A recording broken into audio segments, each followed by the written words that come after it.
Hello, and welcome to The Pool is Abstract, where we're currently rewatching and dissecting the revived series of Doctor Who episode by episode. My name is Connor, and with me is the person most likely to mess around with the butcher.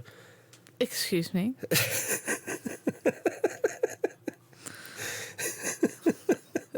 Excuse me, what?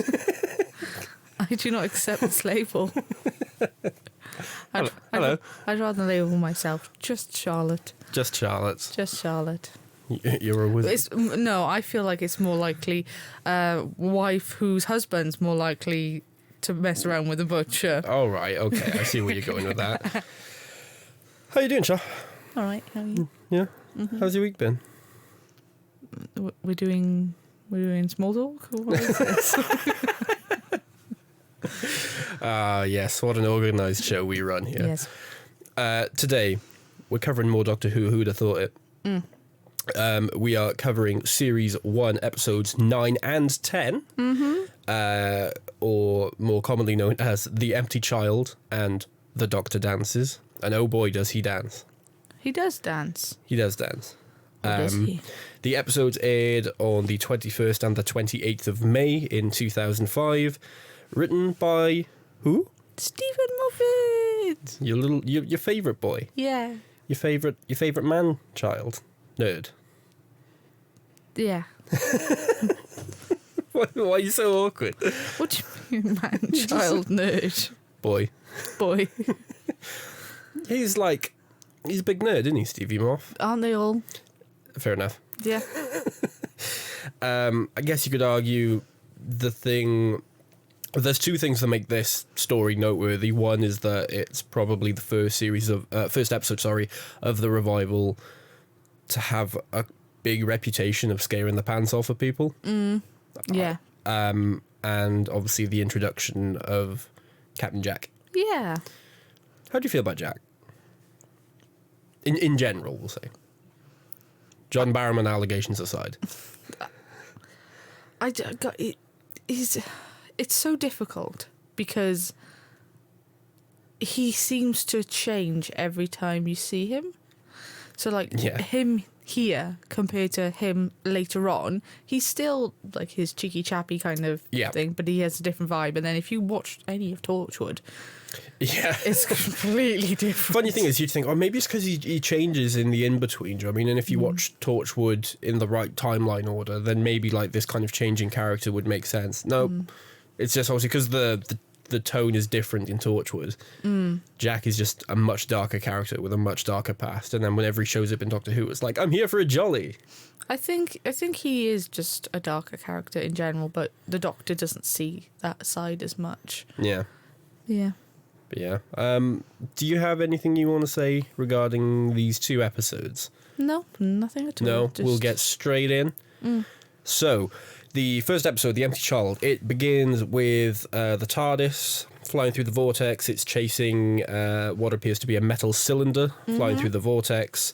The Doctor's kind of just legging it around the panels, just flipping a bunch of switches. Rose is like, what's going on? He says it's mauve alert.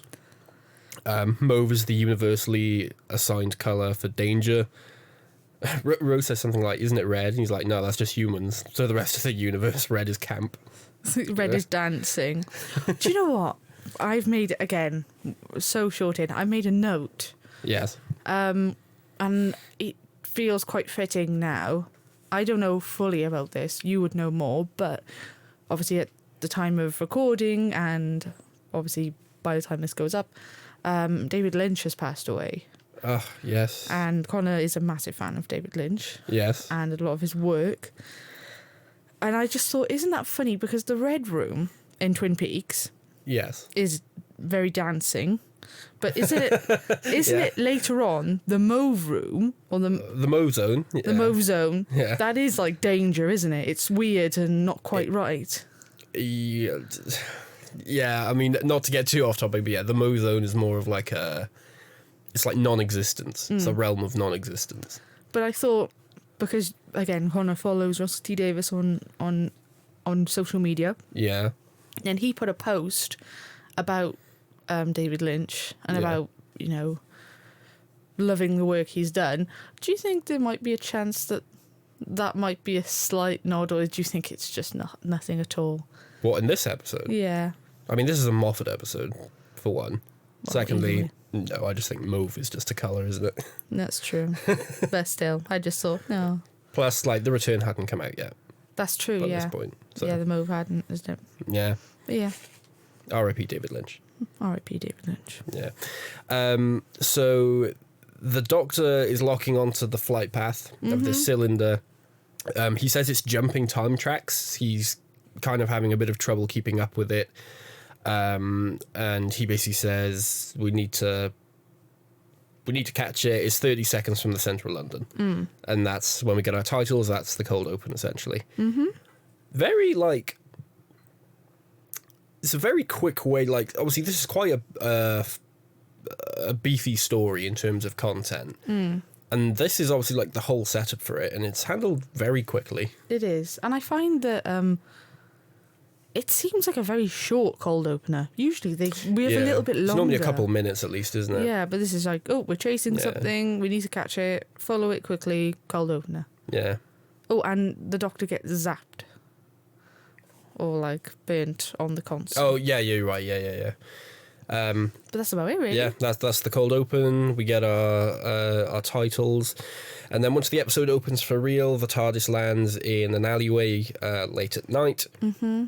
They step outside and the Doctor's worked out that they've landed a couple of weeks, maybe a month or so after the cylinder has landed.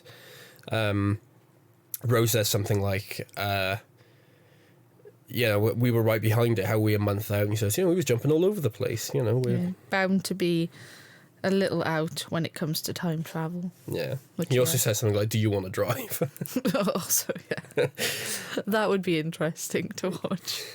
Yeah. The Doctor can barely drive it, let alone anyone else. Yeah. So the Doctor hears music coming from a nearby door, so he sonics it open. He pops inside to take a look. Meanwhile, Rose hears a child calling out for its mother nearby. And then she sees him on the roof, doesn't she? Yeah, up on the roof, a little child wearing a gas mask. Mummy!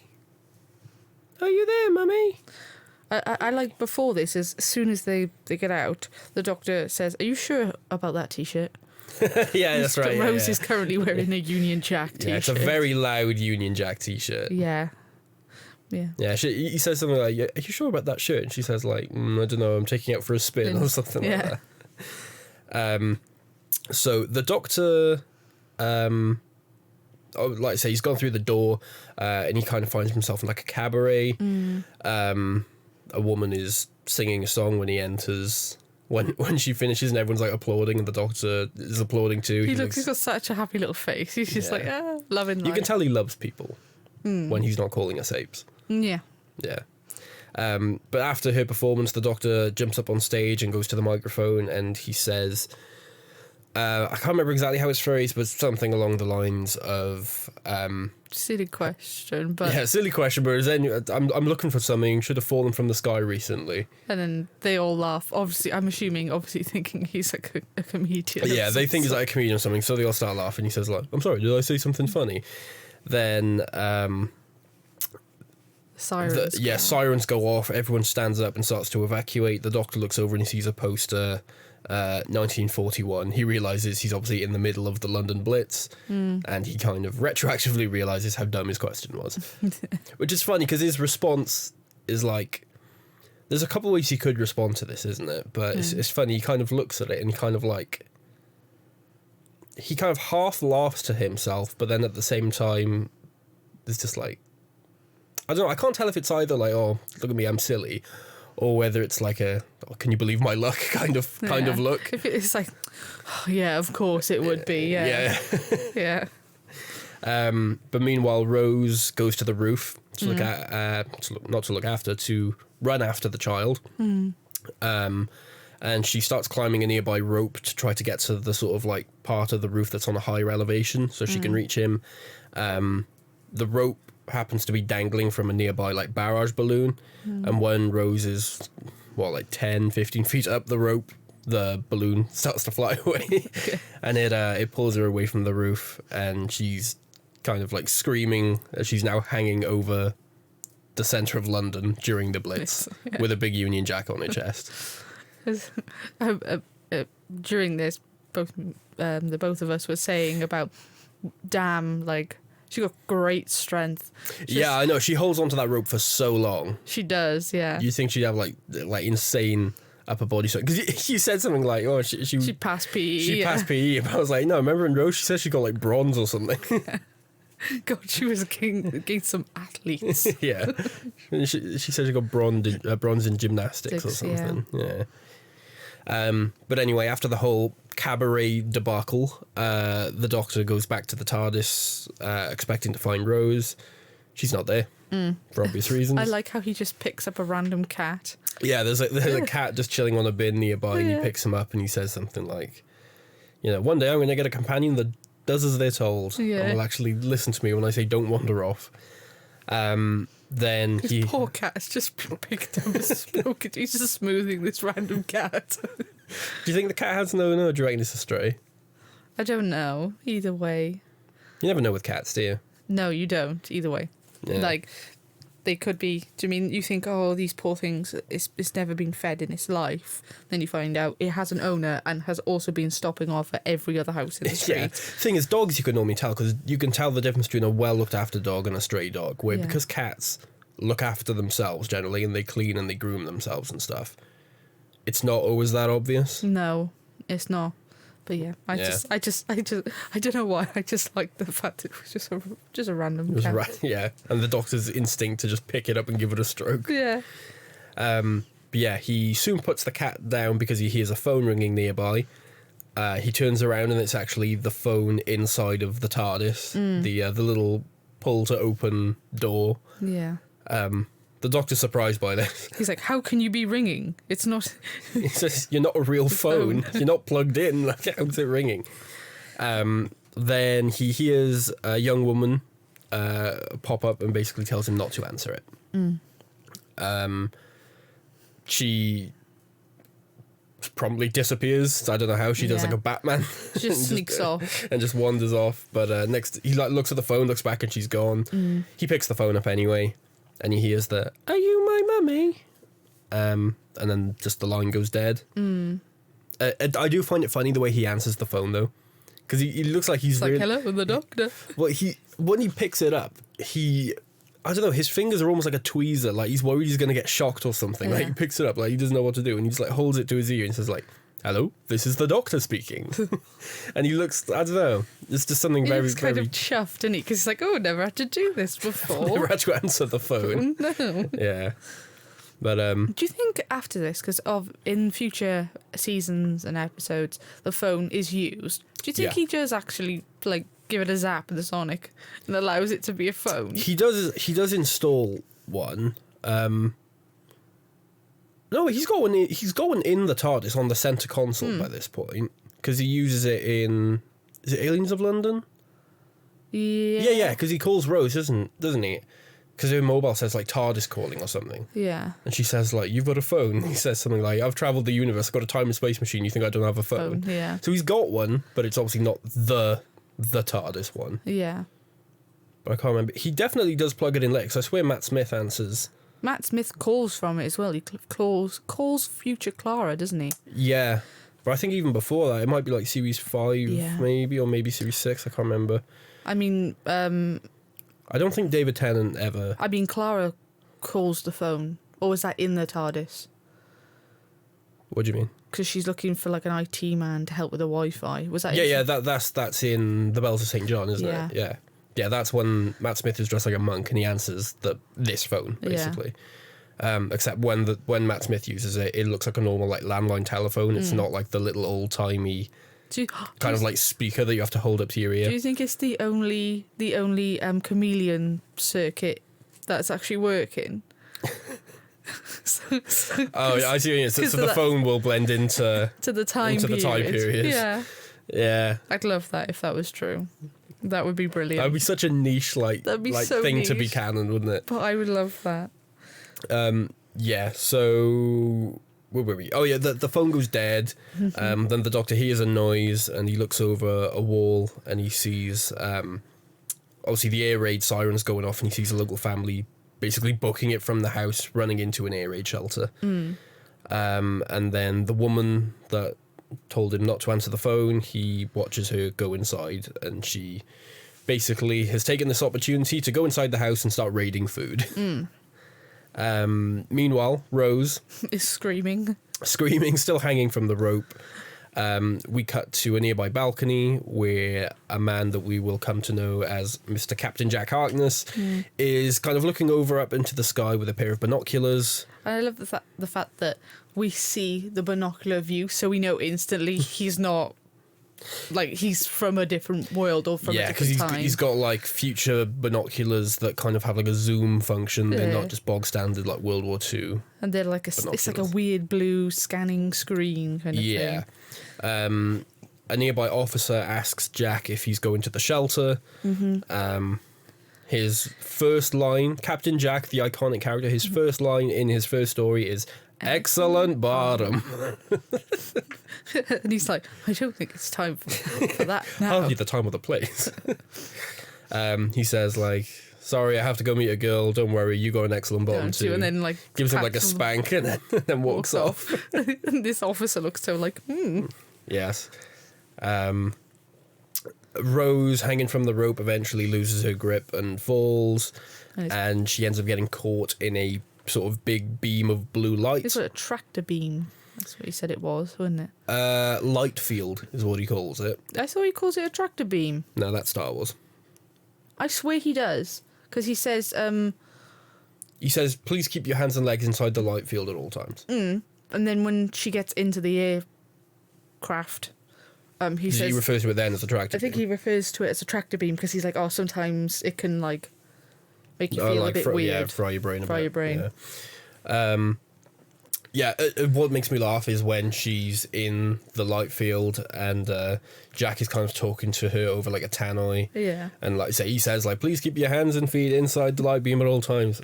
And can you turn off your mobile device? It interferes with my instruments." She's like, nobody actually believes that. Yeah. She slides down the beam.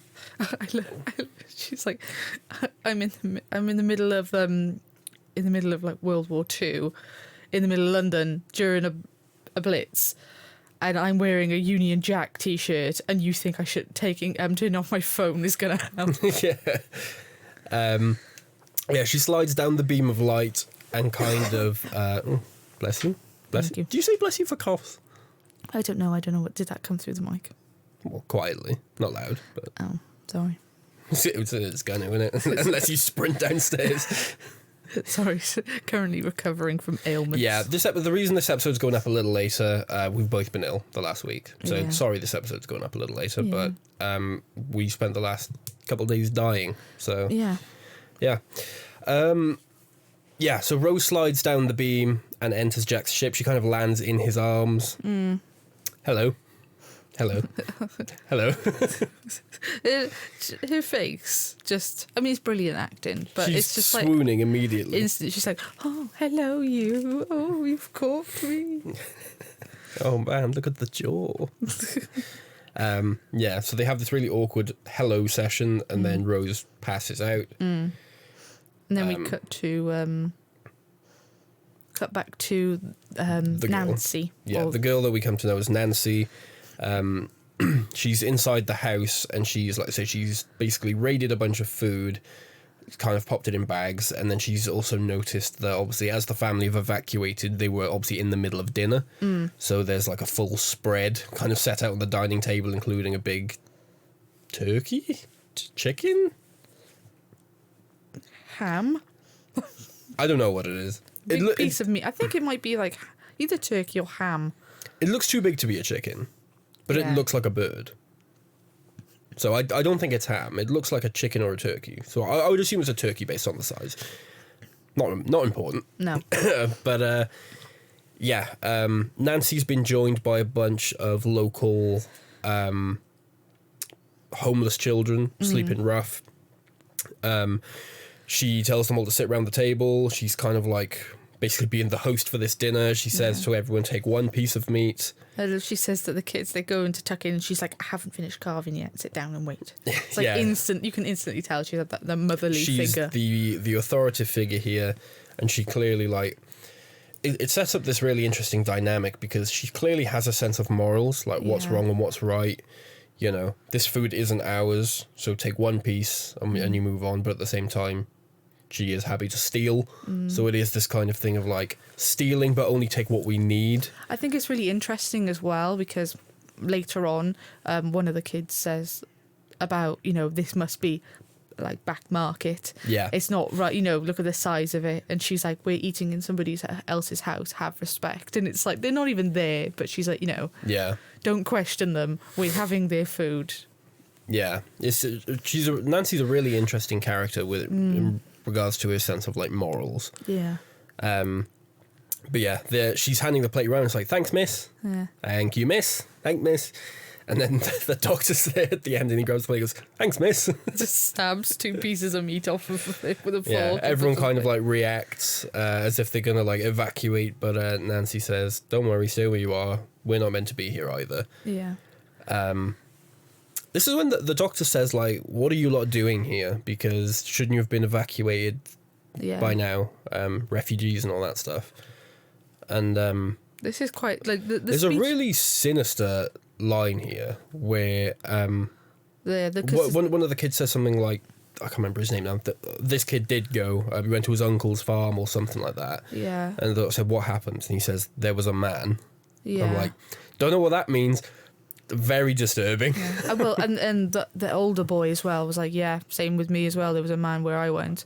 And it's like, either way, whatever circumstance it means, it's like, damn, do you mean, how horrible is that? These kids have been evacuated away from their parents, sent to a countryside to danger. Yeah. Pretty much, a different kind of danger. Yeah. But it's that thing of not knowing the details, saying something as vague as that. Makes it worse. It does make it worse. Yeah. Makes it worse. And the fact that it's so bad, they've come back to the bomb London, site. To the bomb site to be homeless and live alone. So, yeah.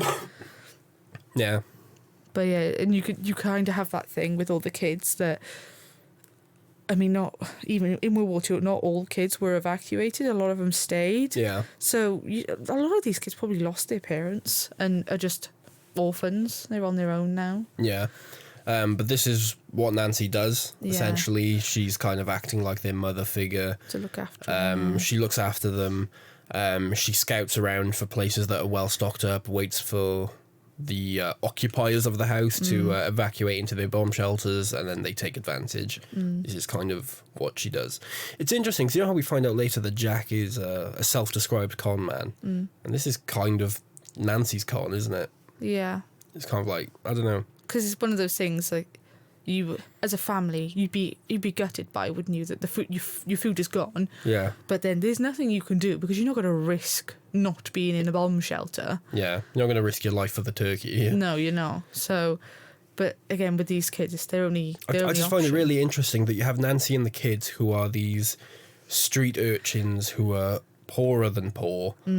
From the 40s. They don't have a home. Like, they literally live. And they have this kind of, like, con going. And then you have the contrast of Jack, who, by all means, is from, what was it, the 51st century, far in the future. He's clearly doing okay for himself. He's quite smart. Yeah. He's not just in terms of intelligence, but yeah, he's living the good life. I mean, he's living with the soldiers. He's doing all right for himself, but he's still running his own con. It's kind of this interesting thing that these two characters who are basically polar opposite ends of the spectrum in terms of who you can be as a person are both kind of getting by the same way. I think that's kind of interesting. But yeah. After the Doctor kind of finds out that this is what Nancy does, he actually says that he likes the idea. Yeah. You expect him being, you know, the moral guardian of right and wrong to be like, you shouldn't do that, it's wrong to steal. But now he's like, no, it's good, makes sense. Yeah, well, it does, I mean, because I guess because they're kids, he understands there's nobody else. He doesn't want to make them feel bad because they've got to eat. And it's like, and it's again, post-time war, the Doctor knows what war does to the people who aren't fighting. Yeah. He knows what it does to civilians, and he understands that some people just have to do what they got to do to get by. I like the fact that he asks questions as well about the voice of, is it my mummy? Yes. And Nancy gets up and takes his plate off of him.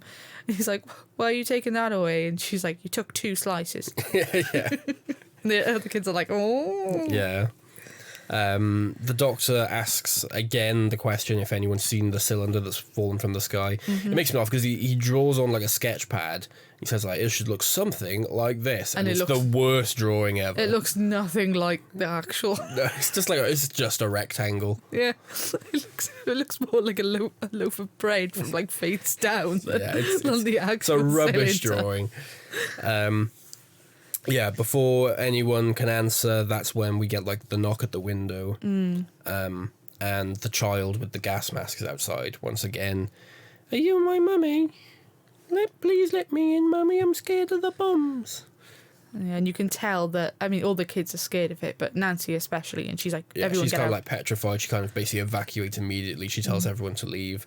There's even this one girl who is a bit slow getting up, but Nancy doesn't leave her. She says something like, we got to go. It's like a game, like hide and seek or something like that. And she encourages her out. So even though she's like petrified, she still makes the effort to look after these kids. Yeah, she's not trying to scare this poor child to death. Do you know what I mean? She's not like, it's going to kill you.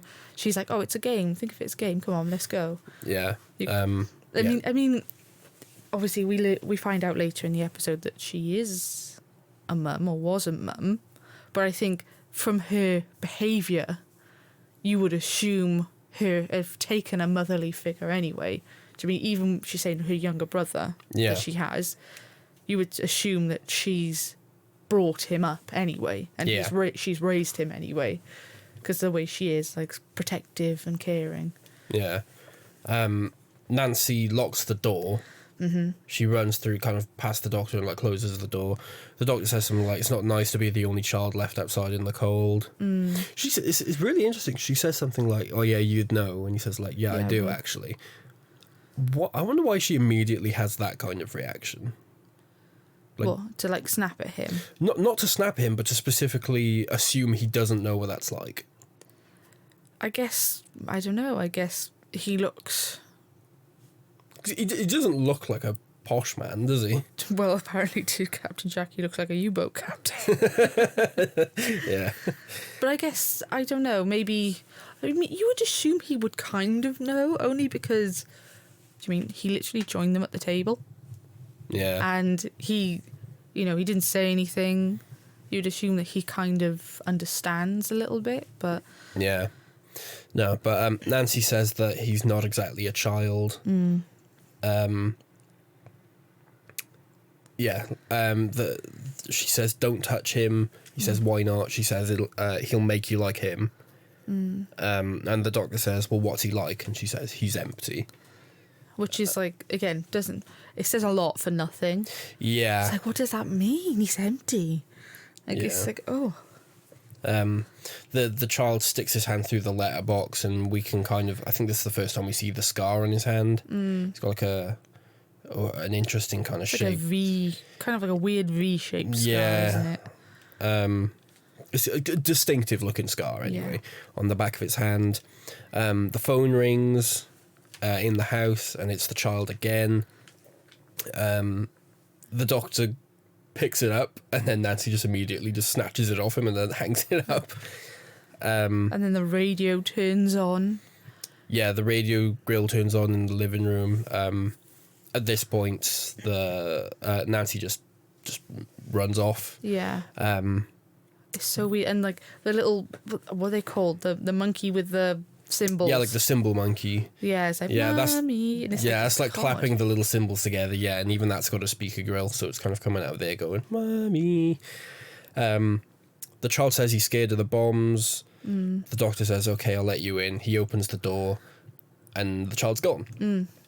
I remember as a kid thinking, like, why would the kid just run away? But obviously he was attached to Nancy. But yeah, it's, we find out later Nancy says, like, you're not safe when you're with me. So obviously because Nancy is now left, the child is also left. But we don't know that's why yet. But there's something as a kid I remember being like, that's just TV for you, innit? It builds up the drama. But I'm like, no, it actually does make sense. But even that's quite interesting. Do you know what I mean? It's there's things like that. You think, oh God, something's going to happen to the Doctor, and it doesn't. But it doesn't because of a good reason, because Nancy has left and it's following her. Yeah, it's not just, the script. Yeah. It's making sure it doesn't happen. We go back to Jack's ship. Yeah, so Rose wakes up on Jack's ship. She says he's very Spock. Yeah. He doesn't know what that means. He says he's an American volunteer with the RAF, and he tries to give Rose his ID, which she immediately works out is psychic paper. Yeah. Apparently it also says he's single and he works out. Yeah. She's like, that's the issue, psychic paper. Yeah, you can't let your mind wander when you hand it over. Yeah. Jack takes it back, reads it, and he says, you have a boyfriend, but you consider yourself available. Very. Yeah. Boyfriend called Mickey. Oh, poor Mickey. Oh.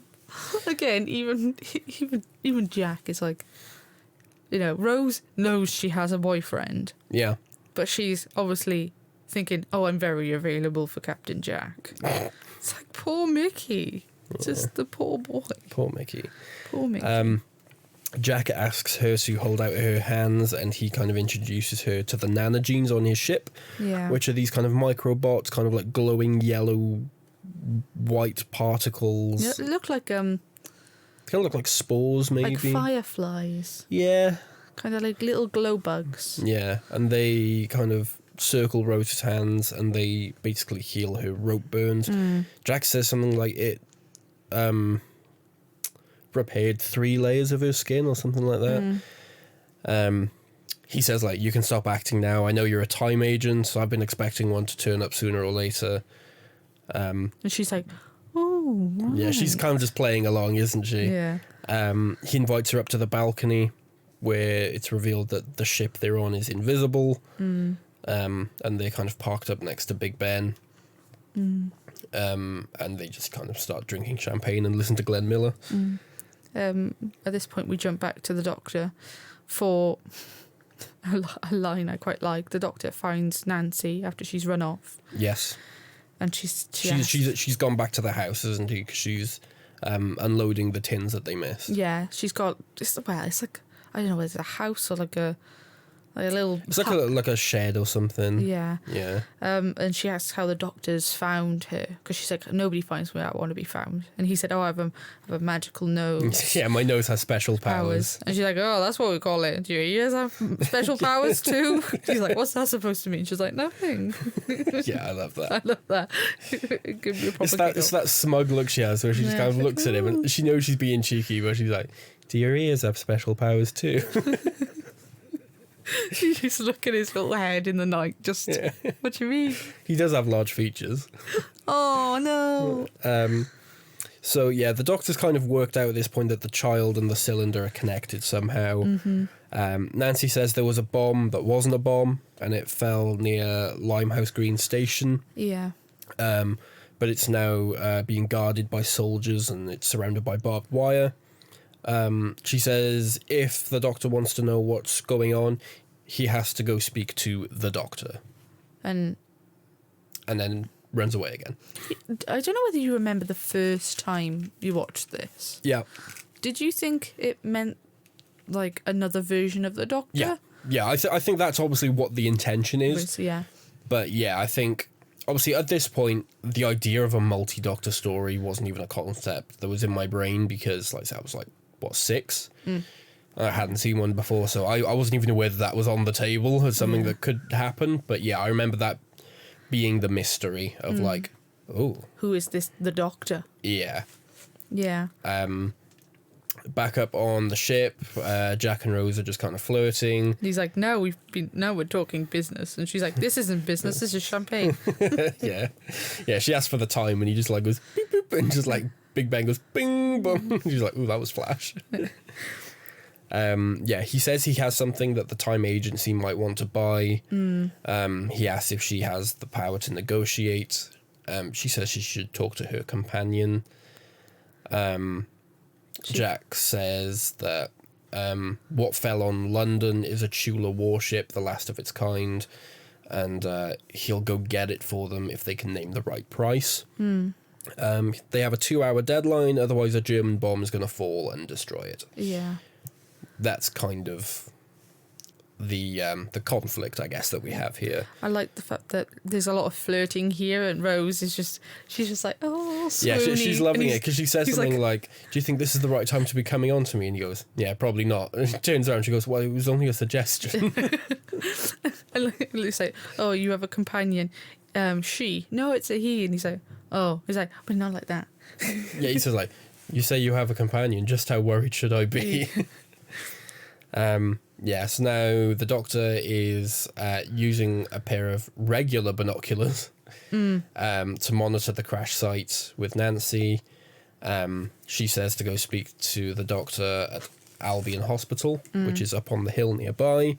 Albion Hospital obviously being the hospital from Aliens of London. Yeah.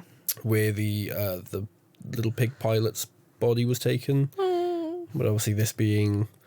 60 years prior, something like that? Yes. Yeah. 1941 this is, obviously. Aliens of London would be 2006.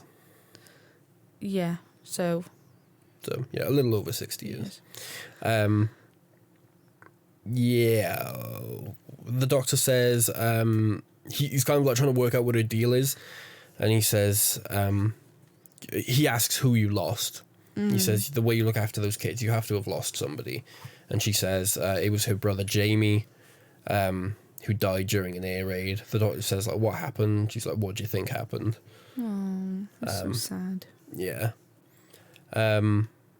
So fast forward to the Doctor somehow getting inside the hospital past all the soldiers. It doesn't look like the hospital's really being guarded at all. But it also kind of looks like from the wide shot that he would have had to pass the soldiers and the barbed wire fence to get to the hospital. Maybe he just went round. Yeah. Yeah, maybe he just went round.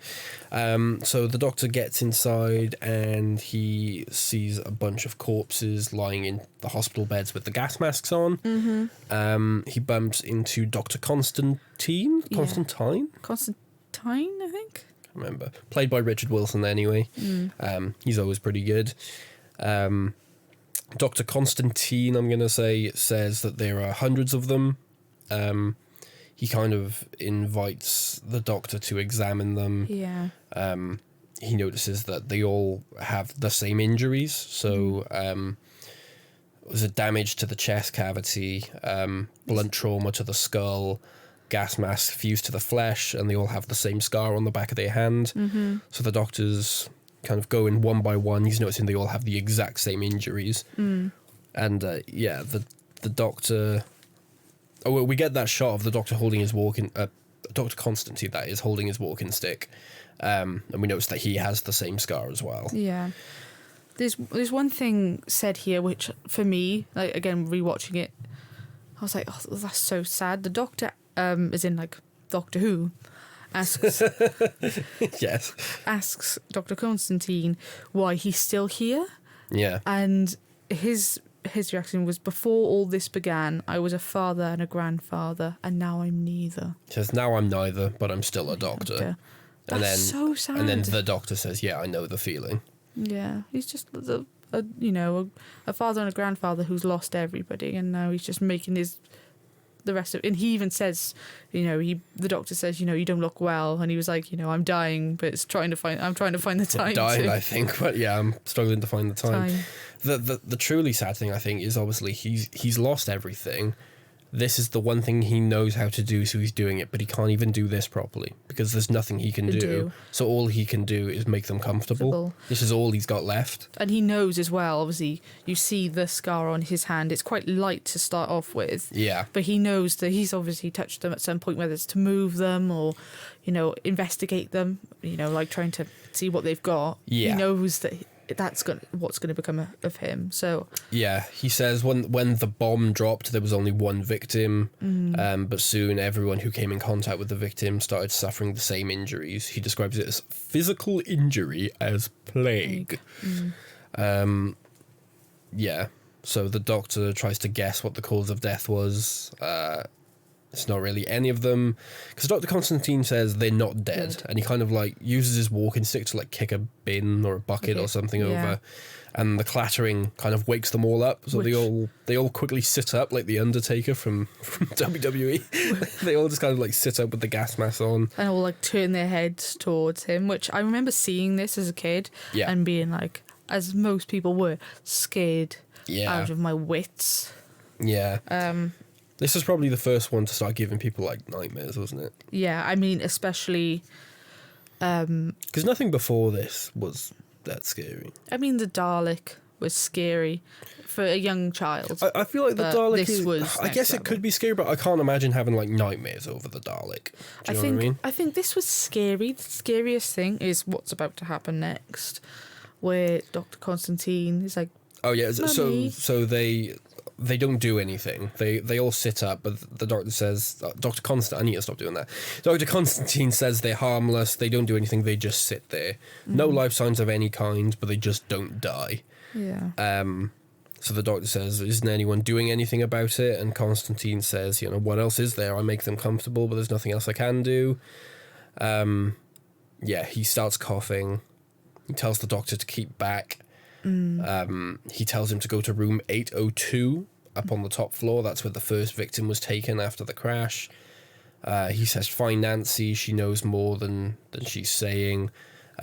This is when we get our confirmation that the first victim was her brother. Yeah. And then this is when. Then he morphs. And I think it's... Morphs. Hell, I don't know what the hell you would call it.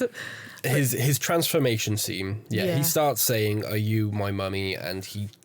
Then the gas mask coming out of his mouth, and then... Yeah, he transforms into one of them, and it's this really slow transformation scene where you see his skin start to like stain black, his eyes kind of get bigger and bigger, and then turn quite glossy, and they turn into like those big round goggles. And yeah, the actual like part of the gas mask that sits over your mouth kind of pushes its way up his throat and comes out. It's a really horrifying transformation sequence. You can hear like bones crunching and everything. I'm surprised they were able to get away with this on TV, if I'm honest. I think it's a mixture of bones crunching and bones forming, because Jack later on says that it's bones and flesh, the mask. Yes. So, it's just so weird. So creepy, but so effective. I mean, those masks are scary as it is, but to use them like that, I think is clever, because it's really effective. So at this point, Jack and Rose arrive at the hospital. Which I would just like to put a little thing here, because Jack asks Rose where her companion is, and she says, I'm not sure. Yeah. And then he says... well, I'll find him. And she's like, well, how are you going to do that? And he said, I'll just scan for alien life. And she's like, oh, finally, a professional. Yeah. So that's what they've done. That's how they've ended up that's here. how they found him. When they get there, Jack immediately reaches out and shakes the doctor's hand. He says, like, nice to meet you, Mr. Spock. He's like, Spock. Yeah, Rose says, like, I had to tell him about us being time agents, as if that wasn't obvious. They kind of explained the whole thing to the doctor about the warship. The doctor asks what kind it is. Jack says it's nothing to do with the plague. He says it's an ambulance. It's an empty shell. He was pretending it was valuable. And then he was basically planning for the German bomb to fall and destroy it. And then the buyer would never even know they've been conned. That's essentially the idea. He describes it as a self-cleaning con. Yeah. But then Jack realises that they're not time agents. Yeah, he says, of course you're not time agents. The U-boat captain and flag girl there. Yeah. U-boat captain. The doctor says that human DNA is being rewritten by an idiot. And that's how he kind of describes what this is, which changes his tune, because later on he says, clever little nanogenes, but now he's like, it's being rewritten by a moron. Back at the house, Nancy is still raiding the kitchens, and the child, Jamie, shows up. Mummy. Nancy tries hiding under the kitchen table, and when he goes around, she kind of like makes a break for the door. He can somehow close it by pointing at it. We do find out somehow how this... I don't know how much... This is the one thing I'm like, I don't know about that. Him being super strong, him being able to communicate through, like, speaker grills, okay, fine. Being able to just close a door, like a normal wooden door with hinges. Telekinesis, maybe. I don't know. But anyway, Nancy's now trapped in this kitchen as the child approaches, saying, "Mommy." And in the hospital, all the patients, including Dr. Constantine with the gas masks, now sit up in bed and start to advance on the trio of the Doctor, Rose, and Jack. And that's the cliffhanger for The Empty Child, episode 1. It's definitely a big cliffhanger, isn't it? It's a good cliffhanger. It is, yeah. It definitely make you want to go back. I'd love to do an episode of the podcast just talking about cliffhangers and talking about not just the cliffhanger to the part ones, but then how they resolved in part 2, because there were some really good cliffhangers that have kind of weak payoffs. Yeah. Yeah, because obviously this is our first two-parter since Aliens of London, World War III, and that one I feel like has quite a good cliffhanger, but a bit of a weak payoff. Yeah. Where this one I feel like is a bit more natural. So yeah, part 2, the Doctor dances. We obviously just kind of get the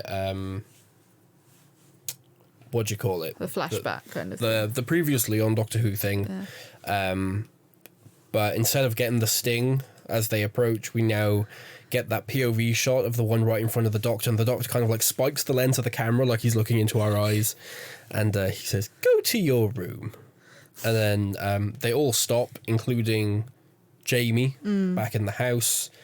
Yeah, he says, "I'm very angry with you, very angry indeed. Go to your room." And then they all kind of start retreating backwards, and they go to bed. And the Doctor says, "I'm glad that worked." Yeah, he says, "I'm really glad that worked. Those would have been terrible last words." And then that's our cold open, I guess, for part 2. We get our titles again. Once we're back in, Jack, I think this is when Jack technically gives the rundown of how the con's supposed to work. He says, "I throw a bit of space junk through time, convince a time agent it's valuable, 50% up front before the bomb falls on it." It kind of erases the evidence. He said the Blitz is a brilliant time to do it. He said, like, what's it called? Like Pompeii. Like Pompeii. Yeah. He said, but obviously you need to set your alarm just before the before Volcano Day. Yeah, he makes that joke, laughs, and then the Doctor's just looking at him and says, "I'm sensing disapproval." Yeah, the Doctor kind of basically implies that all these zombies are Jack's fault. Yeah. Jack still insists the ship was empty. It was a burnt-out medical transport. Doctor doesn't really believe him. So they head upstairs, up to room, what was it, 802? Something like that.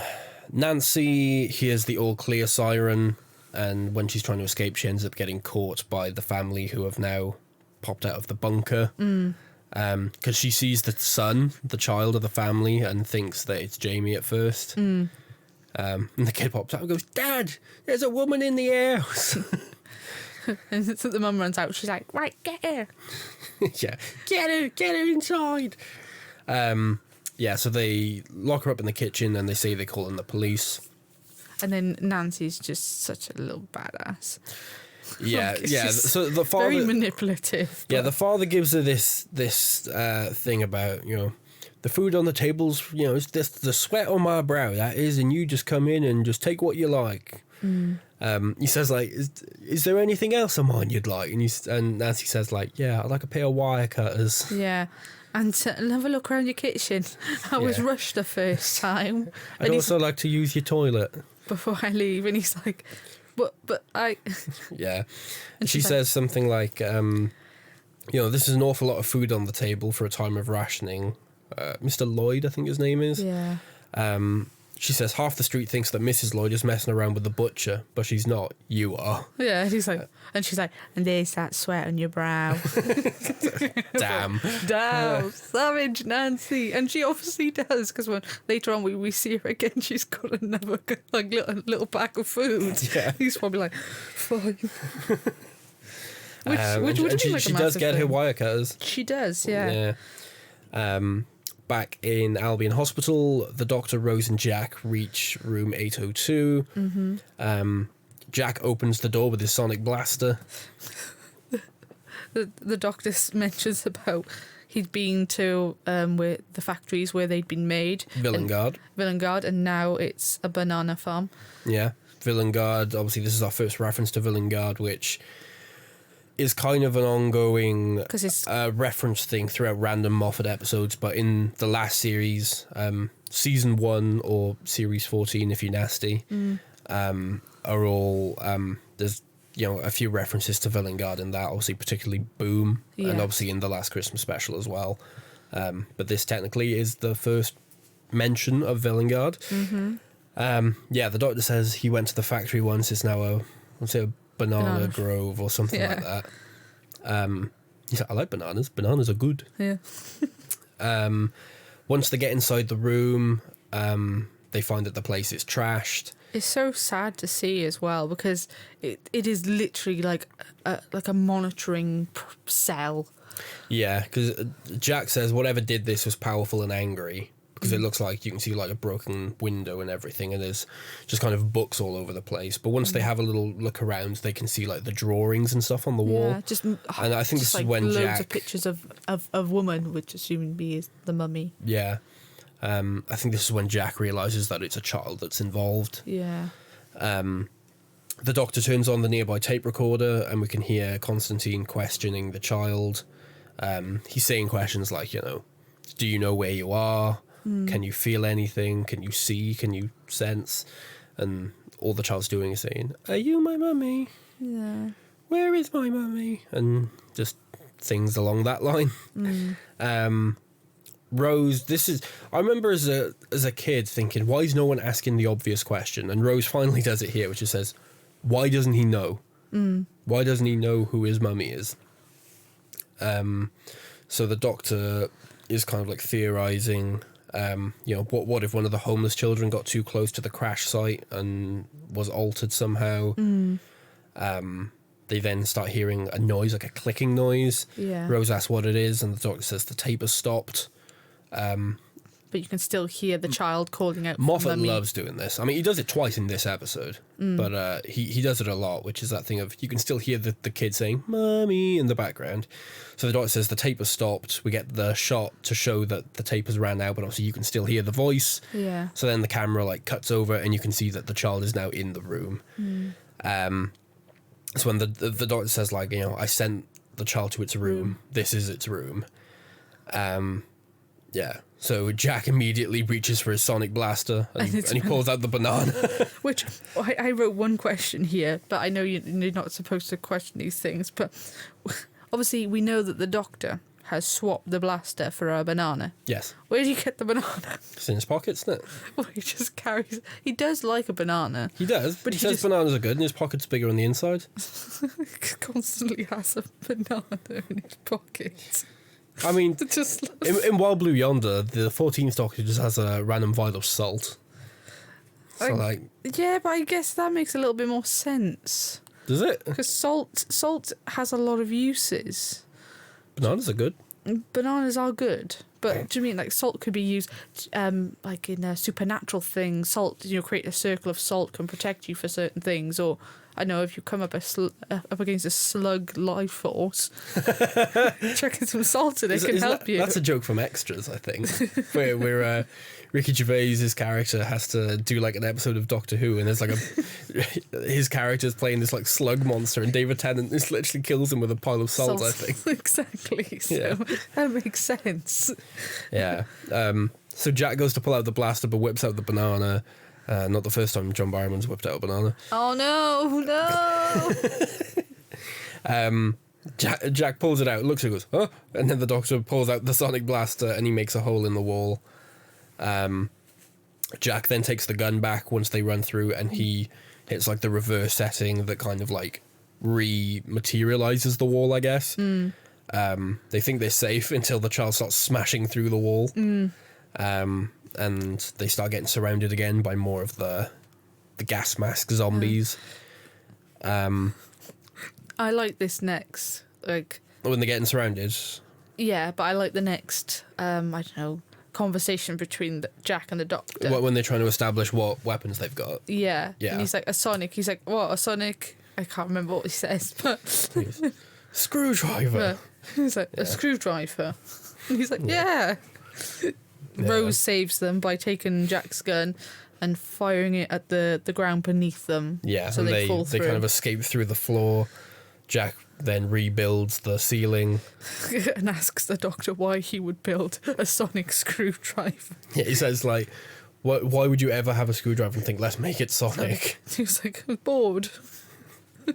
which I love the idea that the Doctor made the sonic screwdriver. Well, it would be the second Doctor. But the fact that nobody else has come up with this idea, that it's so just out of the blue, he just thought, sonic screwdriver, I guess. Yeah, I think it was Patrick Troughton that first used it. So, yeah, I just love the thought of, like, the second Doctor bored one day just creating this thing.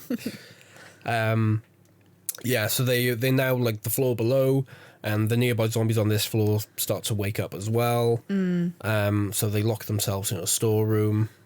Yeah. The Doctor's looking for, like, a way to get out, and Jack takes a seat and shortly disappears. I liked, well, him and the Doctor kind of have, like, a little disagreement about things.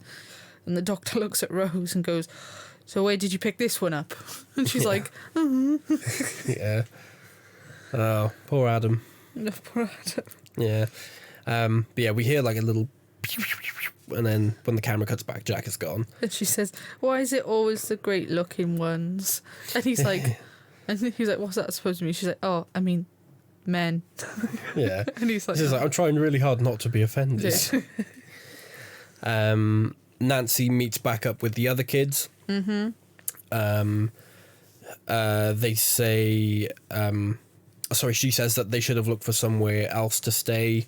Because there's that one kid who's a bit older than the rest, and he says, we were waiting for you, miss, because you've got the brains and you keep us safe. She's like, yeah, but there's a war on. I might not come back one day. You shouldn't hang around here. They said, like, we're safe with you, and she basically says, no, you're not, because the child keeps coming for me. You'll never be safe as long as you're with me. There was one of the little boys was typing a letter to his dad. Yeah, to his on a typewriter. Which is so sad because the other boy is mocking him because he's like, you don't even know how to write. You can't read. You can't write. You don't know where he is. How are you supposed to write a letter to him? And he's like, I don't know. I don't need to know how to write. I got this. Yeah. Yeah. But then this is when we get the second one of that same type of scare where, as they're talking, Nancy says, look, if he's next to you, then who's typing? And then the camera, like, cuts over and you can see the typewriter's, like, typing itself. I guess it is another one, but it's slightly different because I guess you expect the child to be there, like, typing away, but he's not there. The typewriter is just moving on its own. Yeah. I mean, it's one of those things where it's interesting, obviously, watching it, because I've seen this episode so many times. Obviously, I know what this is. I know what the payoff is. Yeah. So it's interesting, like, in this scene to see when he stops typing. Yeah. And it's interesting because once he stops typing, I'm then listening out and I'm like, right, so when does the typing sound start again? Yeah. And it's when she says, if you stay with me, he'll never stop coming. And then that's when it starts typing again. Yeah. So it's little things like that. Like, earlier on, I was listening out for when the tape stopped. It's just really interesting to hear how long it's going on for before the characters notice. Yeah. But yeah, the typewriter is just going on its own, and when they rip the paper off, it just says, like, mummy, mummy, mummy, mummy on it. Like, where's my mummy? Yeah, so Nancy leaves to head to the bomb site with her newly acquired wire cutters. Yeah, and she tells the kids that she's going there and that they need to prepare, don't they? That she may not come back and they need to know how to look after themselves. Yeah. Back in the storeroom, the Doctor's trying to resonate concrete. I love this. And Jack says, I've been beamed up to my ship. Yeah, his voice comes over the radio that's in the room with them. Yeah. He says he's using Omcom tech, which means he can communicate through anything with a speaker grill. And the Doctor basically says, yeah, that's the same kind of technology that the child's using. Which, again, great world building, because you'd think like, oh, that's a coincidence, isn't it? That's convenient. But obviously the whole thing comes from the fact that we find out later that Jack's ship is a Tula warship. Yeah. And obviously the nanogenes that created the child came from the Tula ambulance, so like it would be the same tech. Yeah. So it's quite well set up. But yeah, Jack used the ship's emergency teleporter that's key to his molecular structure. That's why he couldn't take the other two with him. He's currently trying to override security, and the child's voice starts coming through the radio at the same time. Yeah. Jack tries to jam the signal. He starts playing Moonlight Serenade again by Glenn Miller. Which I love how the Doctor looks at Rose and she's like, our song. Yeah. And it's like, oh my God. Yeah, the Doctor just kind of like shakes his head. He's like, oh. Yeah. And he's like, why do you trust this man? And she's like, I trust him because he's like you, but he dances and he dates. Yeah, both dating and dancing. And the Doctor was like, I dance. Yeah. I like how Rose is like, come on then. And he goes, Rose, I'm trying to resonate concrete. It's big autistic energy. Yeah. I just love She's it. like, go on, show me your moves. And it's like, Rose, I'm trying to resonate concrete. I love that so much. It just makes me laugh so much. I was like, no, I'm busy resonating concrete. Yes. Get you a man who resonates concrete. Yeah. Get you a man who can do both. Yeah. So they try to dance. The Doctor eventually kind of gives in, but they realise they've been teleported onto Jack's ship without even realising. Jack kind of mocks them, and he's like, "Oh, yeah, you two are so cute." Yeah, he says like, "You two are cute." Most people, you know. Sorry. Bless you. And you're knocking the arm as well. You're a wrecking ball, you are. Leave me alone. Yeah, most people realise when they've been teleported. But obviously, not you two. The Doctor, kind of asks Rose to explain what happened. He says, you were hanging from a rope, but there's not a mark on you.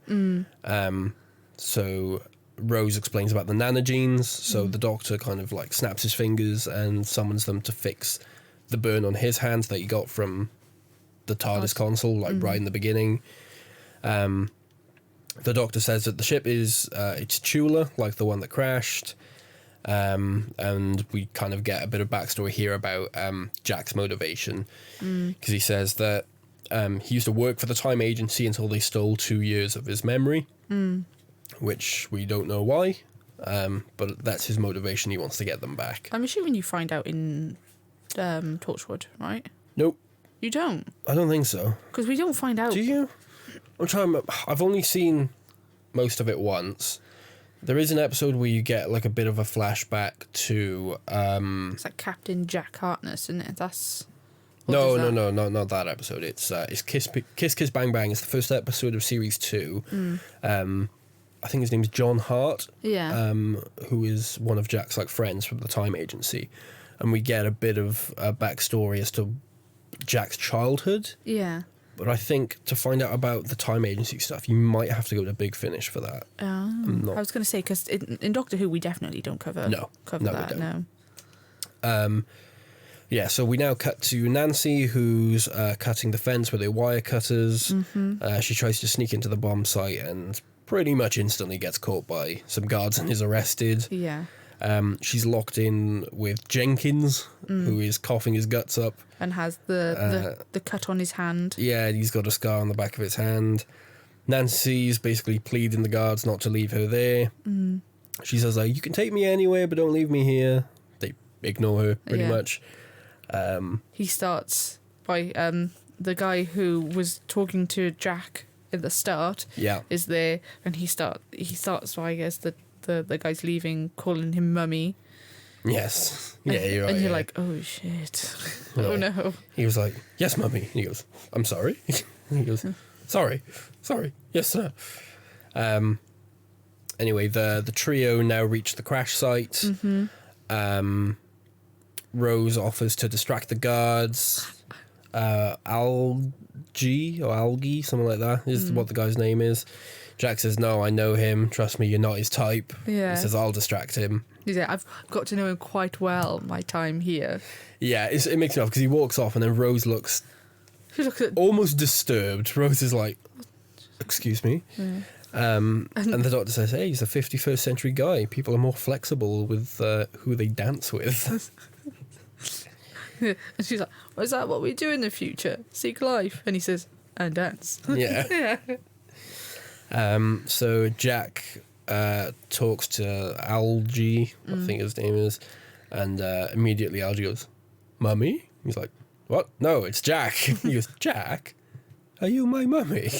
And then what makes me laugh is, the guy that plays Jenkins, he's a much better actor than the guy who plays Algae. Oh, that I think his changing scene is the most horrifying. Jenkins? Yeah. Yeah, because you don't actually see the transformation happen, but his acting of when he's like... Are you thinking of Jenkins? The guy who's Nancy's chained up with? Yeah. Yeah, because you do. You see him, like, in pain, and then you see the thing come out of his mouth. Oh, yeah, you do. You're right. Yeah.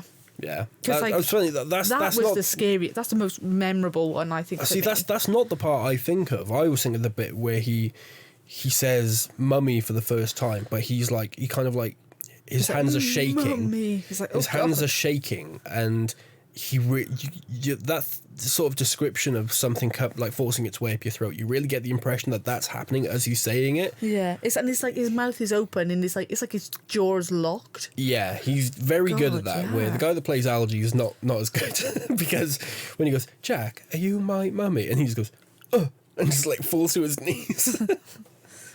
That was a bit weak. Yeah, Jenkins is one. I think that's the one. I mean, Dr. Constantine's one was scary, but I think Jenkins' one was like the scariest. Yeah.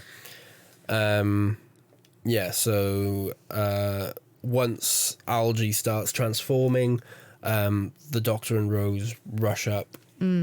Doctor's like, don't touch him. Yeah, don't touch him. Tells all the nearby guards to keep the distance until they hear singing nearby. So Nancy's obviously in the hut with Jenkins, who's fallen asleep. Because Nancy is kind of singing him a lullaby while handcuffed to the desk. Which, again, I think is such a good... Again, because they're all supposed to have the mind of Jamie. Yeah. So the fact that she can just sing him a lullaby and it would send most children, Well, that's the thing, because when he starts transforming, you immediately think she's handcuffed to the desk. There's no one there. How is she going to get out of this? And I think it's so clever, the way they use it. Yeah.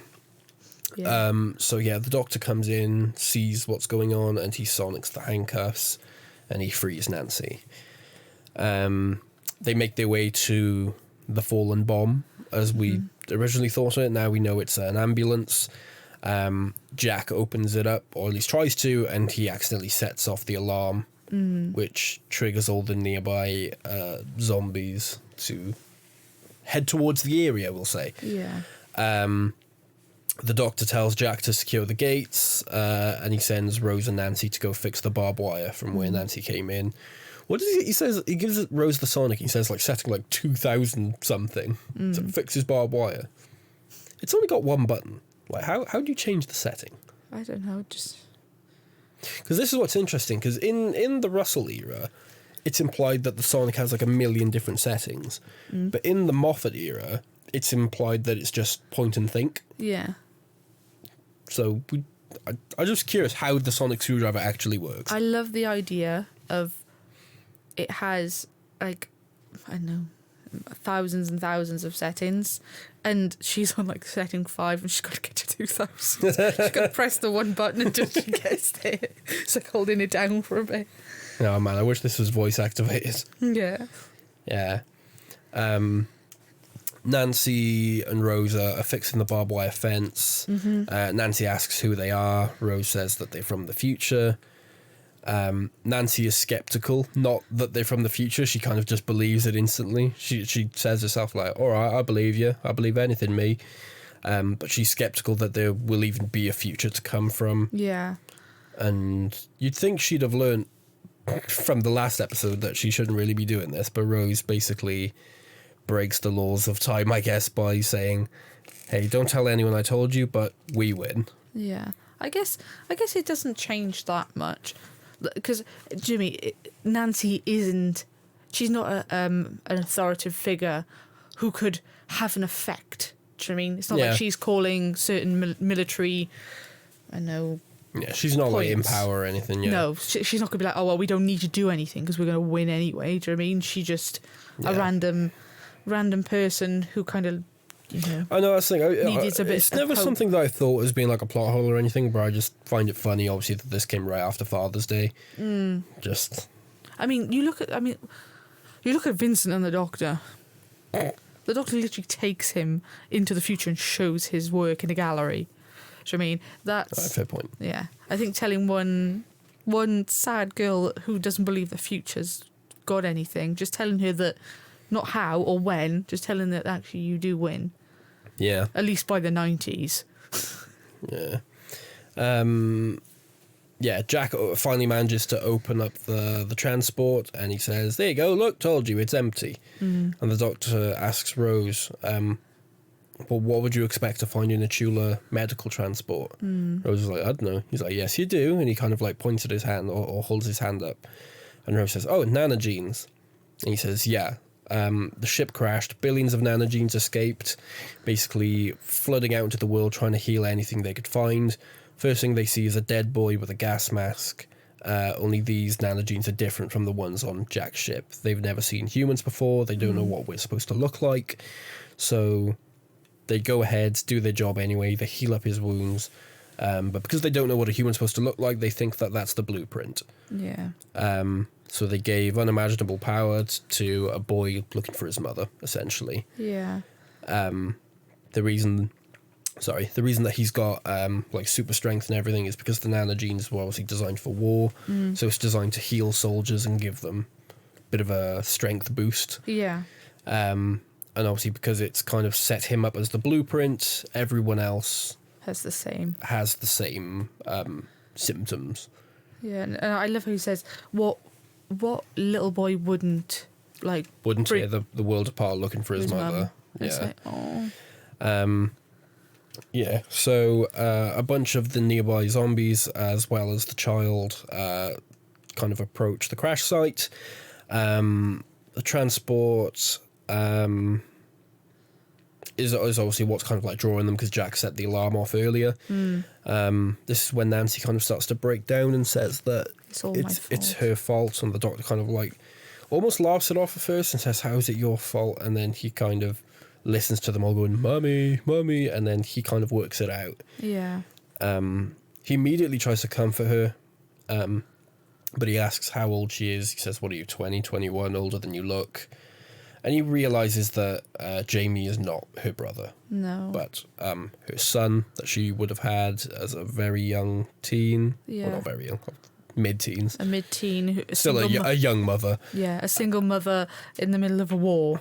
He's like, of course you would hide it. Yeah. Even from him. Yeah. Jack says the bomb is seconds away from dropping. And the navcom has come back online. The Doctor just says, do what you have to do. So he does a little click and he immediately just teleports away again. The Doctor asks Nancy to essentially answer the child's question. Yeah. He says, you need to tell him, he's not going to stop asking. You need to tell him. So as the boy starts walking forward and says, are you my mummy? Nancy basically has to go up and say, yes, yes, I am your mummy. It takes a couple times. Yeah. But it's such an emotional moment though, where she's like, I'm sorry. Yeah. And she goes down on her knees and gives him a hug and says, yes, I am your mummy. I always have been and I always will be your mummy. Yeah. Like, then a bunch of nanogenes appear and start surrounding them. Rose immediately panics and says, oh my God, it's changing her. But the Doctor says, no, look, it's working it out. She's the mother. It's working out that they have the same DNA or the matching DNA. And sure enough, they work it out. Yeah. Jamie gets restored. The doctor comes over and lifts and is able to lift the gas mask off, and has this big kind of like celebration moment where he picks like him up. just picks the boy up. Yeah, The kids are he's like, yaha! I just imagine Nancy just standing there like, excuse me, that's my son. Yeah. She's like, excuse me, can I have a hug? Can I give him a hug, please? Rose obviously remembers the bomb, but the doctor says, don't worry, it's been taken care of. The bomb's about to crash down, saved very much by the last minute. Jack manages to catch the bomb. He's riding it. Yeah, he catches the bomb in his tractor beam, whatever you want to call it. Yeah, he's kind of like mounting it like a bucking bronco. Yeah. The Bad Wolf episode's here. Bad Wolf references here. The bomb has Schlechter Wolf written on it. He says that the bomb's commenced detonation. He's keeping it in stasis, but it won't last long. The doctor just says, try and get rid of it as safely as possible. Jack says goodbye to Rose. Love the t-shirt. Yeah. And she's like, thanks. And teleports back to the ship. And the doctor says to Rose, "Oh, you want moves, Rose? I'll give you moves." And he does this kind of like thrusting forward motion and launches all the nanogenes towards the army of gas mask zombies waiting by the fence. He says, like, I'm emailing the update patch or something. Yeah. And he sends the nanogenes towards everybody. And this is when we get this kind of like the episode's triumphant moment where he says, just this once, everybody lives. Yeah. This is the first episode of the revival to have 0 deaths. Based on this. So everyone is now all of a sudden able to lift the masks off, and any injuries they would have had at the hospital anyway are now healed. This is one of my favourite things as well. Mrs. Harcourt. Yeah, obviously the doctor goes up to Dr. Constantine and says, you're a brilliant doctor, never question it, just take the praise and tell everybody you were great. Yeah. And then the woman comes up and she's like, Doctor, my leg's grown back. And he's like, there's a war on. Is there a chance you could have miscounted? It's like, no, it's not a chance I could have miscounted my legs. Yeah. The doctor has... Sorry, I'm losing my train of thought. Obviously, Jack's got the bomb now on his ship, and the ship is obviously due to essentially self-destruct soon. Yeah. Because the bomb is held in stasis. Jack has no way of escaping. Essentially, he says he asks for emergency protocol 417. That's like a martini. Which is a martini with too much vermouth. Yeah. And then he said, last time I had a martini, it was before, or the first, was it like the last time I was sentenced to death? Yeah. Anyway, he thinks he's going to die because he says, like, the computer tells him, like, 100% chance of death. He says, can we jettison the bomb? The computer says no, because it'll just trigger the explosion. He said, can we put an escape pod? There's no escape pod on board. Can I get in the escape pod? There is no escape pod on board. He's like, oh, brilliant. Have you checked into the sink? Yeah. Then we start to hear Glenn Miller play again, and we get this kind of like tracking back shot where the camera's pulling back through the corridor of the ship into the TARDIS console, and we realise that the Doctor's managed to land the TARDIS inside Jack's ship. So Rose says, are you coming or what? So Jack runs inside. The Doctor says, close the door, your ship's going to blow up in a second, there'll be a draft. Rose is currently teaching the Doctor how to dance, and he's getting a bit twisted. Yeah. His he can't remember what he's doing, his legs are all over the place. He tries to do a little twirl with her, and he sends her arm halfway up her back. Anyway, Rose offers Jack a dance instead, and then almost on cue the Doctor remembers how to dance. But we get the impression that the Doctor's been much more of a solo dancer. Yeah. He almost does the Carlton. Yeah, I like her, and he's like, a dance, but she's like, I offered the captain this dance. He's like, so yes. I thought Jack might want this dance. He's like, yes, but with who? Yeah. So then Jack kind of stands there leaning against the pillar watching as Rose and the Doctor dance the night away and have a boogie. Yeah. Yeah.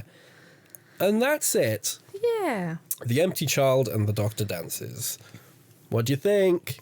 I think it's a very, very tight episode.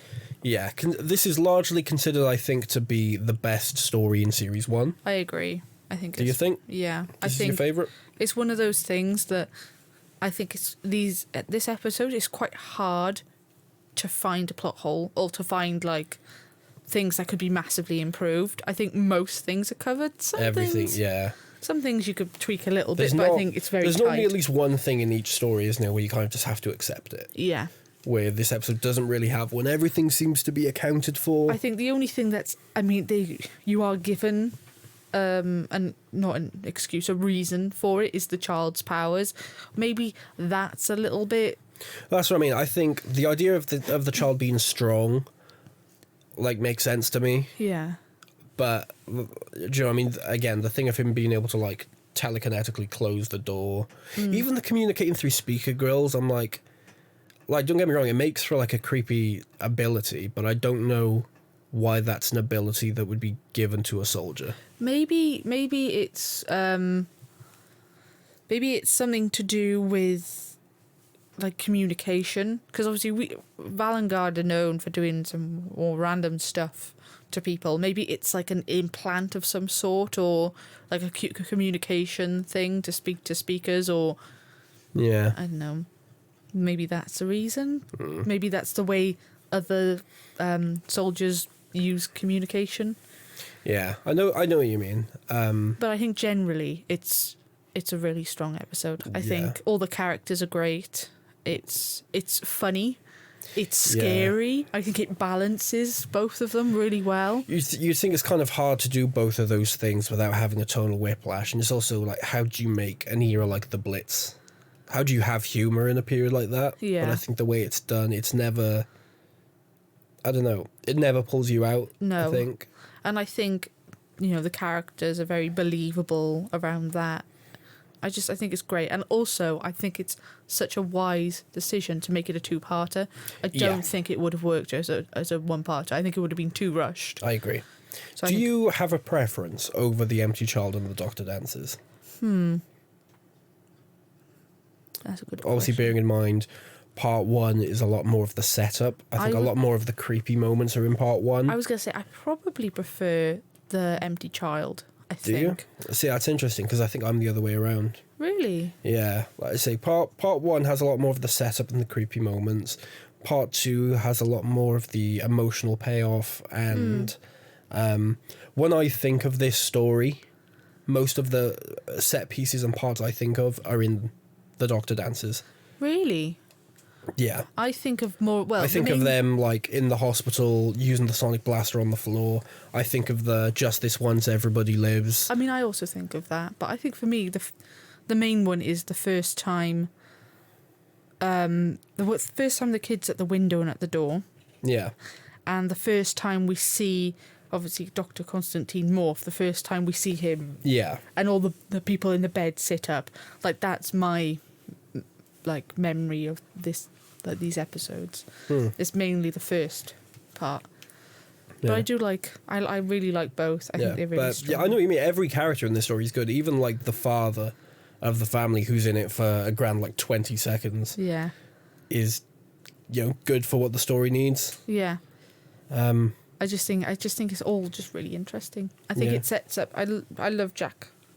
I think he's such a cool, interesting character. He very quickly went on to become a fan favourite. Yeah, I mean, I think I like personally that, we find out he's a bit of a con man. He doesn't play by the rules. Yeah.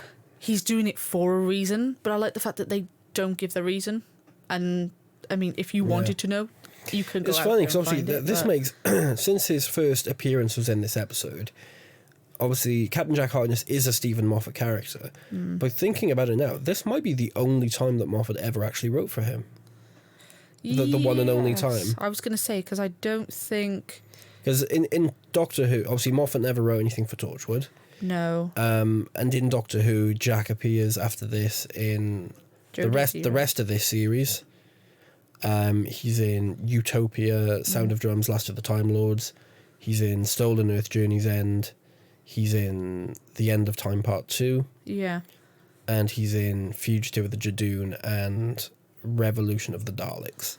Yeah, and then he doesn't come back till Jodie's era then, does he? No, those last two are in Jodie's era. Yeah. So, yeah, obviously he's technically a Steven Moffat character, but Moffat never wrote for him again after this.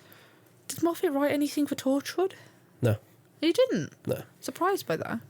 I guess Moffat was busy with Sherlock, I guess. was going to say, yeah, I can imagine he was very busy at the time. Yeah, and soon as Moffat was more hands-on with Doctor Who, that was around the time that Torchwood stopped, I think, because Torchwood Series 4, which was the last series, I think aired around the same time as Series 5 of Doctor Who. Yeah.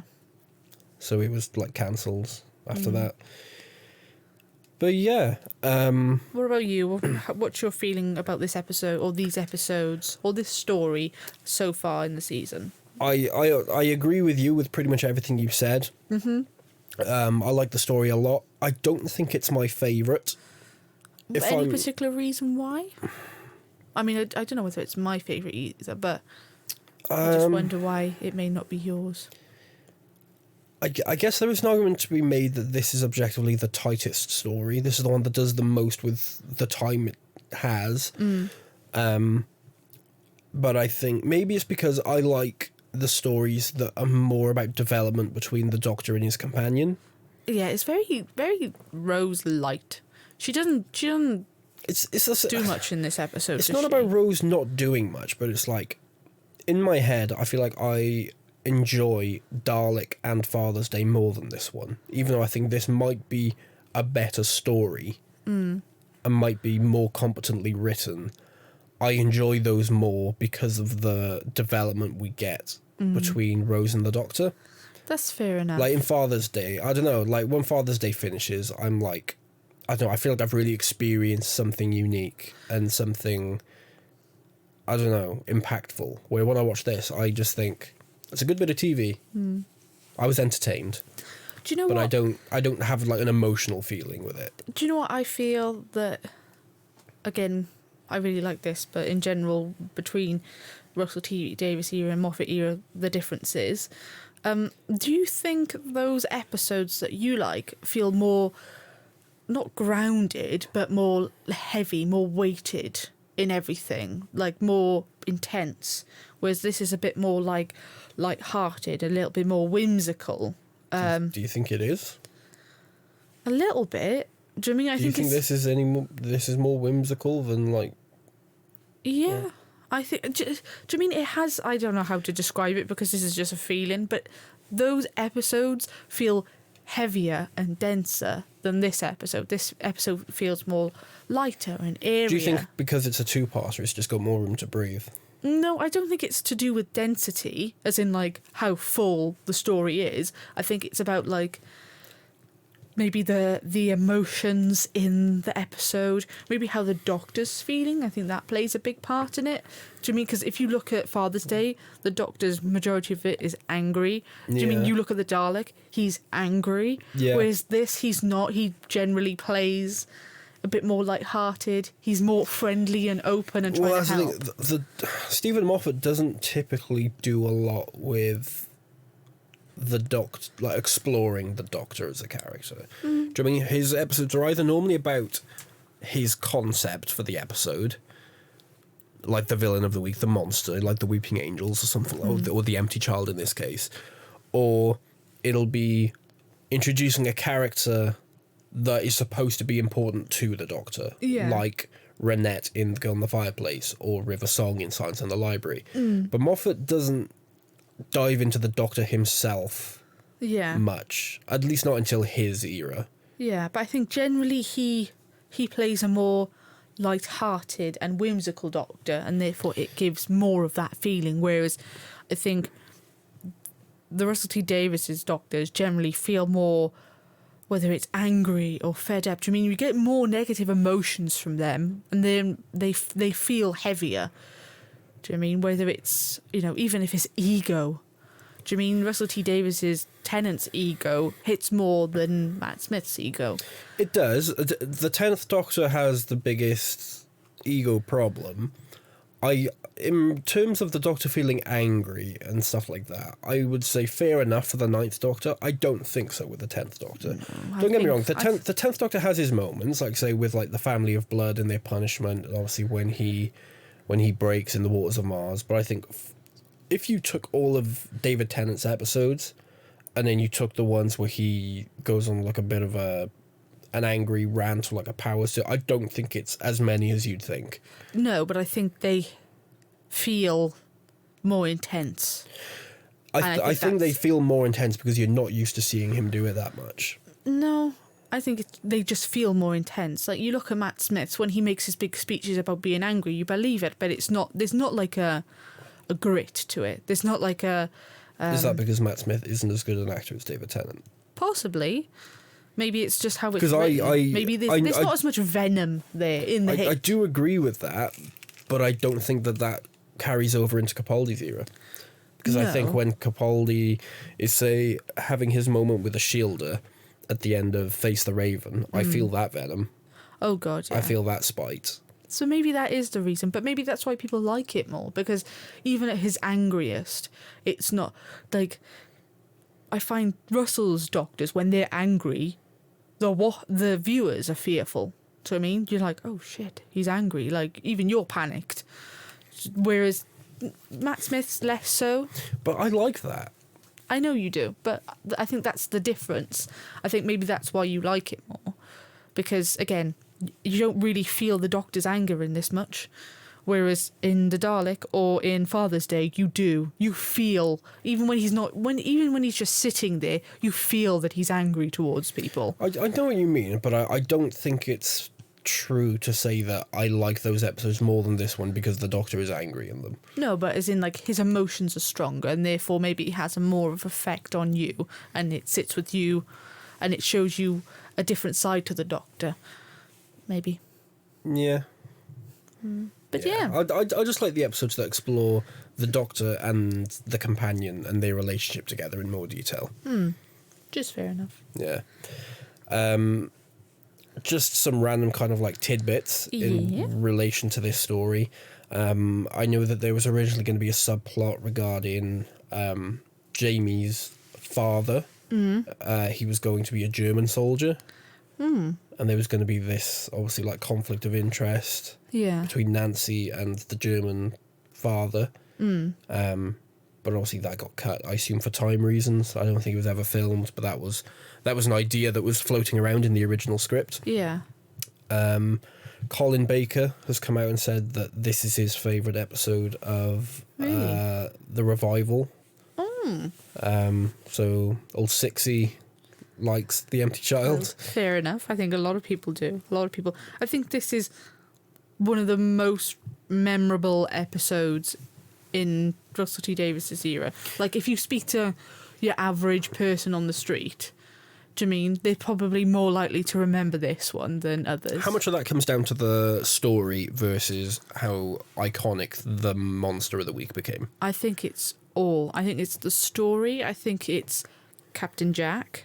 I think a lot of people really like Captain Jack, and I think that kind of... You say that, but I don't know. If I went to talk to my parents and I'd say, do you remember The Empty Child? Are you my mummy? They would say, yeah, 100%. But if I just said to them, do you remember which episode was Captain Jack's first episode? I don't think they would remember it was that one. Maybe not, but maybe that, having Captain Jack in it kind of... I think the whole thing was just kind of like hitting the nail on the head kind of thing. So... But yeah, I think that, Are You My Mummy and the Masks, I think that's the main thing, why it was remembered so well. And just another bit of, like, continuity detail. It's obviously not mentioned in this episode, but just something I know through extended universe and things like that, is that obviously Jack joins the TARDIS team at the end of this episode, and he hangs up his sonic blaster because he doesn't have it in the next two stories we see him in. So the sonic blaster is obviously implied to be kept on the TARDIS. Yeah. Up until the events of the Husbands of River song, we assume, because when we meet River for the technically first time but also final time in Forest of the Dead, Silence of the Library, River has the same sonic blaster. Which I think when the episode came out, it was likely just intended to be, it's another Steven Moffat story. Yeah. Do you know what I mean? So he's like, oh, she's got a blaster as well. But in the extended universe, I'm pretty sure it's implied that she has the blaster because she took it from the TARDIS during the events of that story. Does that mean that somewhere between those times they put a new battery in it? or did they just find a way to charge it? I assume the TARDIS could charge it. If the TARDIS can create sonic screwdrivers, I assume it can recharge a sonic blaster. I would assume so, yeah.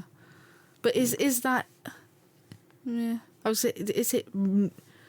Because it's implied that the battery's just dead. And Rose was like, well, that's quite crap. She's like, why do they need a battery? And he's like, I've been meaning to change it, but somebody blew up the factory.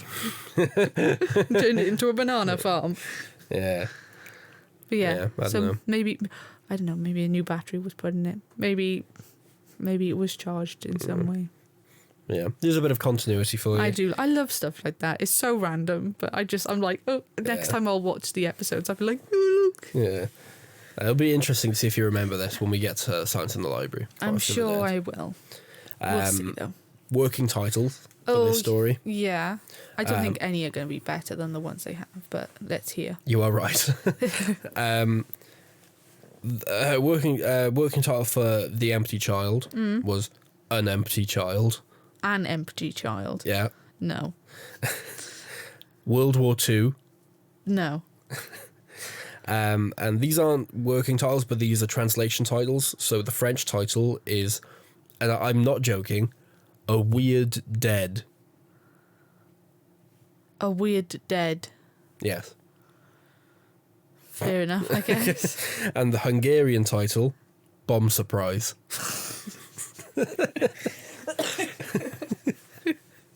Not Bomb Surprise. Fair enough. Yeah, they're not better titles, are they? No, they're not. No. I'm very sorry, France and Hungary. They're terrible. The only other bit of factoids I've got is obviously just filming locations. Mm-hmm. A lot of the outside stuff was filmed in Barry Island.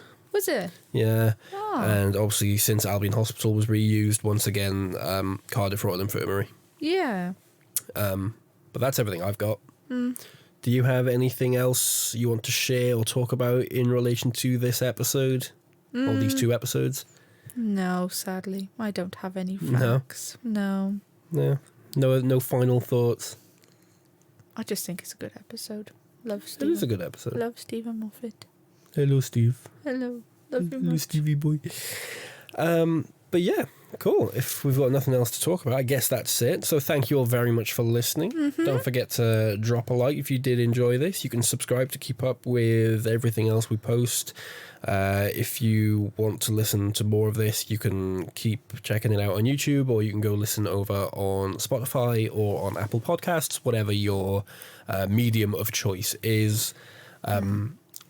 Sorry again for the late episode. Yeah, like I say, we were sick. Yeah, and stuff as you could happens probably sometimes. still hear, still a little bit sick. Yeah. But hopefully the next episode will be out on Friday. Yes. Where we will be going to Cardiff. Taking a trip back to Cardiff, and it's actually Cardiff this time. Yeah, it's like not in just The Unquite Dead. Yeah. Back to Cardiff, we'll encounter a familiar face. We will. Mickey. Familiar face times 2. Times 2. But until then, stay safe, stay away from gas mask zombies, and we'll see you guys next time. Bye. Goodbye.